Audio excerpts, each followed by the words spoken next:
Jésus est en vie. Le livre de la Genèse chapitre 2. Ainsi furent achevés les cieux et la terre, et toute leur armée. Dieu acheva au septième jour son œuvre, qu'il avait faite, et il se reposa au septième jour de toute son œuvre, qu'il avait faite. Dieu bénit le septième jour, et il le sanctifia, parce qu'en ce jour il se reposa de toute son œuvre qu'il avait créée en la faisant. Voici les origines des cieux et de la terre quand ils furent créés. Lorsque l'Éternel Dieu fit une terre et des cieux. Aucun arbuste des champs n'était encore sur la terre, et aucune herbe des champs ne germait encore, car l'Éternel Dieu n'avait pas fait pleuvoir sur la terre, et il n'y avait point d'homme pour cultiver le sol. Mais une vapeur s'éleva de la terre, et arrosa toute la surface du sol. L'Éternel Dieu forma l'homme de la poussière de la terre, il souffla dans ses narines un souffle de vie et l'homme devint être vivant. Puis l'Éternel Dieu planta un jardin en Éden, du côté de l'Orient, et il y mit l'homme qu'il avait formé.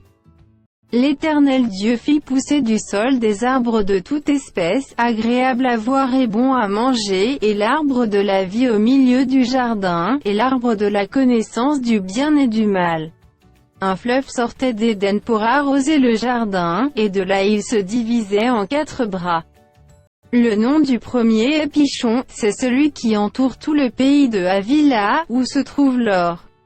L'or de ce pays est pur, on y trouve aussi le bédélium et la pierre d'onyx. Le nom du second fleuve est Gihon, c'est celui qui entoure tout le pays de Couche. Le nom du troisième est Hiddekel, c'est celui qui coule à l'orient de la Syrie. Le quatrième fleuve, c'est l'Euphrate. L'Éternel Dieu prit l'homme, et le plaça dans le jardin d'Éden pour le cultiver et pour le garder. L'Éternel Dieu donna cet ordre à l'homme, tu pourras manger de tous les arbres du jardin. Mais tu ne mangeras pas de l'arbre de la connaissance du bien et du mal, car le jour où tu en mangeras, tu mourras.